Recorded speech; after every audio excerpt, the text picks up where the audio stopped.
ኦፕሬሽን ዱዱላ እናም ደግሞ እንደ ማርች ያሉ ስደተኛ ጠል ቡድኖች እንግዲህ የሚያደርጉት እንቅስቃሴ በመጨመሩ ምክንያት የአገሪቱ የታክሲ ባለቤቶችና አሽከርካሪዎች ማህበራዊ ኢኮኖሚያዊ ጉዳት የደረሰብን ነው በማለት እንግዲህ የተቃውሞ ድምጻቸውን እያሰሙ እንደሚገኝ የተሰማ ይገኛል። ደቡብ አፍሪካ ውስጥ የምቆይበት ጊዜ ይሄን ያህል ነው። ከፈለጋችሁ 20 ዓመትም አድርጉት። ስለ ጊዜው እናንተ ናችሁ የምታውቁ። ፕራክቲካል አይደለም ትክክል አይደለም እንጂ ግን ገደባ በጁ ይሄን ያህል ጊዜ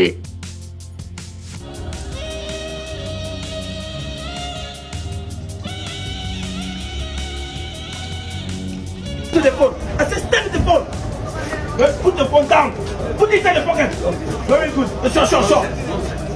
ሰዎች በዛት ሰበር የተባለ መረጃ እየተሰማ ይገኛል። የደቡብ አፍሪካ የታክሲ ዘርፍ እንግዲህ በስደተኞች መውጣትና በጸጥታ መታወክ ምክንያት እንግዲህ በቀጥታ እየተጎዱ በመሆናቸው እንግዲህ በጥላቻው ቡድኖች ላይ ያላቸውን ተቃውሞ እንግዲህ እያሰሙ እንደሚገኝ እየተሰማ ይገኛል። እነዚህም እንግዲህ ደቡብ አፍሪካ የሚገኙ እንደ ኦፕሬሽን ዱዱላ እናም ደግሞ እንደ ማርች ያሉ ስደተኛ ጠል ቡድኖች እንግዲህ የሚያደርጉት እንቅስቃሴ በመጨመሩ ምክንያት የአገሪቱ የታክሲ ባለቤቶችና አሽከርካሪዎች ማህበራዊ ኢኮኖሚያዊ ጉዳት የደረሰብን ነው በማለት እንግዲህ የተቃውሞ ድምጻቸውን እያሰሙ እንደሚገኝ የተሰማ ይገኛል። እነዚህም የደቡብ አፍሪካ ብሔራዊ የታክሲ ምክር ቤት ሳንታኮ እናም ደግሞ የተለያዩ የዘርፉ ተዋናዮች ያነሷቸው ዋና ቅሬታዎችና አቋሞች የሚከተሉት ሲሆኑ ከነዚህም ቅሬታዎች መካከል የገበያ መቀዛቀዝ እናም ደግሞ የደንበኞች መጥፋት፣ የተሳፋሪዎች ቁጥር መቀነስ፣ በርካታ የውጭ ሀገር ዜጎች እንግዲህ በጥቃቱ ፍርሃት ምክንያት ከአካባቢው የሸሹ በመሆናቸው የታክሲዎች የቀን ገቢ ከፍተኛ ደረጃ ላይ እንግዲህ መቀነሱ የተሰማ ይገኛል። እነዚህም የንግድ ድርጅቶችን መዘጋትም ደግሞ ዋነኛው ምክንያታቸው እንደሆነ የተሰማ ይገኛል። በተጨማሪም ደግሞ የታክሲ ማቆሚያዎች ገዳም በተመለከተ እንግዲህ የዱዱላ ቡድን የታክሲ ማቆሚያዎች በደቡብ አፍሪካውያን ግብር የተገነቡ ስለሆኑ እንግዲህ ስደተኞች ሊጠቀሙባቸው አይገባም በማለት ያወጧቸውን መመሪያዎች በመከተል እንግዲህ የታክሲ ባለቤቶች እንዳልተቀበሉትና ይህም እንግዲህ ስራችንን ያፈርሳል ሲሉ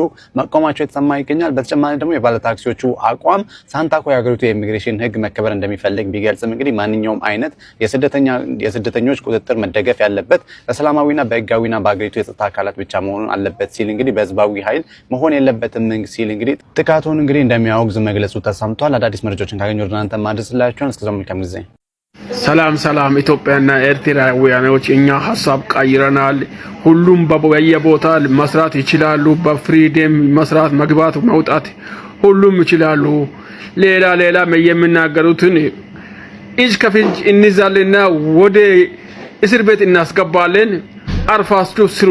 ዘና እያላችሁ እየወጣችሁ እየገባችሁ ስሩ። አትፍሩ እላችኋለሁ። አንድ እንድናስተካክል የሚፈልገው ነገር አለ። ይሄን ቪዲዮ በጣም ስሙ ሁላችሁ።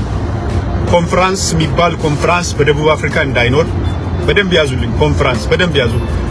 ክርስቲያን ነኝ፣ ክርስቲያንም የጴንጤ እምነት ተከታይ ነኝ፣ የፕሮቴስታንቱ ማለት ነው። ለብዙ ነገር እየዳረገን ስለሆነ የመንገዶቹ ክራውዶች፣ የመኪናዎቹ ጋጋታ፣ ብዙ ነገሮቹ ከሴፍቲ ሌስ ነው በጣም አንዱ ታርጌት ከተደረጉ ኤሪያዎች አንዱ ስለሆነ ኮንፈረንስ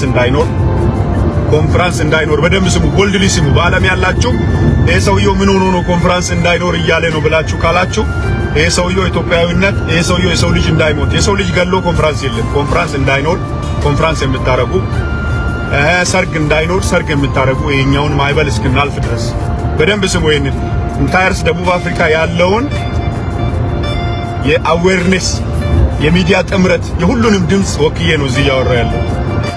ይሄን አዌርነስ እየሰጣችሁ ያለው ትናንት ህዝቡ የወሰነውንና ህዝቡ የተነጋገረውን ሐሳብ ነው። ሰርግ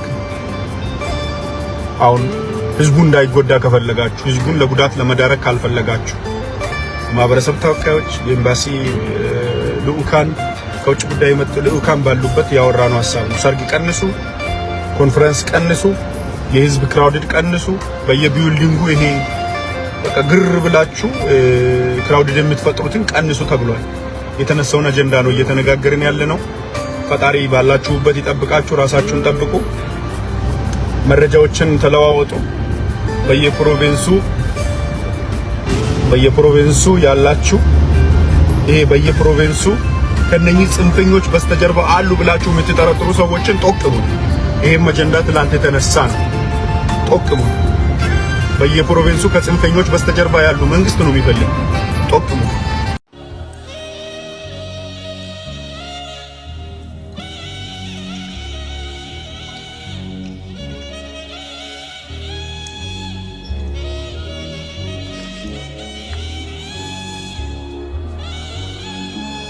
ደቡብ አፍሪካ ውስጥ የምቆይበት ጊዜ ይሄን ያህል ነው። ከፈለጋችሁ 20 ዓመትም አድርጉት። ስለ ጊዜው እናንተ ናችሁ የምታውቁ።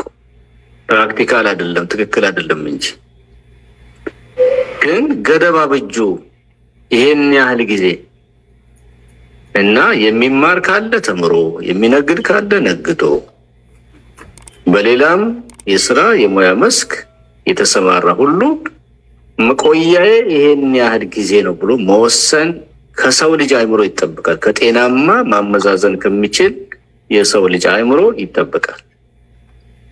ኤንድለስ የሆነ ዝም ብሎ መኖር እኔ በጣም ደቡብ አፍሪካ ላላችሁ ደጋግሜ የምለው ነገር የማዝነውና የሚገርመኝ በኢትዮጵያ ውስጥ የትዳር ጓደኛና ልጆች ጥላችሁ የሄዳችሁ ሁሉ ሳይቀር ነው ዝም ብላችሁ ያለ ገደብ የምትኖሩት። ገደብ የላችሁ።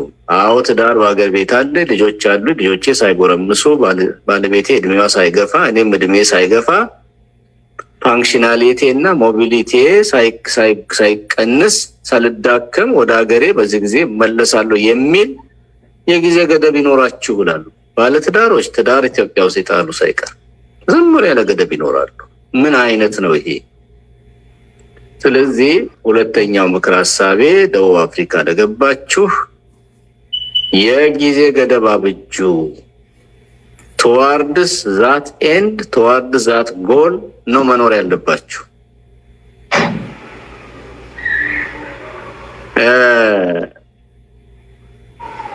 የጊዜ ገደብ ካበጃችሁ በኋላ ቀጥሎ ያለው ሶስተኛው ምክሬ አንዳንዶች ቀደም ጠቅሳችኋል። በተለይ ሌቦም እንደዚሁ ተቀስጠቀስ አድርገዋል። ይሄ በጠንካራ ሐመር መደረግ ያለበት ጉዳይ ምንድነው? በአገሩ ውስጥ እንደ ስደተኛ መኖር። ይሄ ሀገር አገሬ አይደለም፣ የምኖረው በሰው አገር ነው፣ የገባሁት በህገወጥ መንገድ ነው። እንዲያውም እስካሁን በህይወት ለመኖሬ ሰርቼ ዳቦ በመብላቴ ቅድሚያ ቸሩን አምላኬን እግዚአብሔርን አመሰግናለሁ። ቀጥሎ ግን አገሩንና የአገሩን ህዝብ አመሰግናለሁ። ለእግዚአብሔርም ለአገሩም ህዝብ እውቅና በመስጠት በጨዋነት በጥንቃቄ በማስተዋል መኖር መመላለስ ሶስተኛው ምክር ሐሳብ ነው። የሚገርመው ግን ያው እዛ ያላችሁ እንደምትገነዘቡት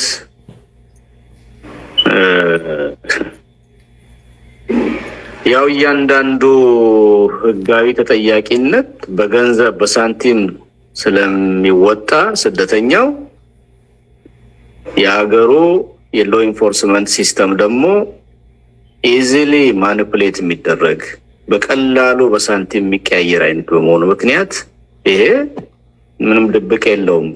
ቋንቋቸውን ቢሰሙት ያውቁታል፣ መንግስትም ያውቀዋል፣ ህዝቡም ያውቀዋል።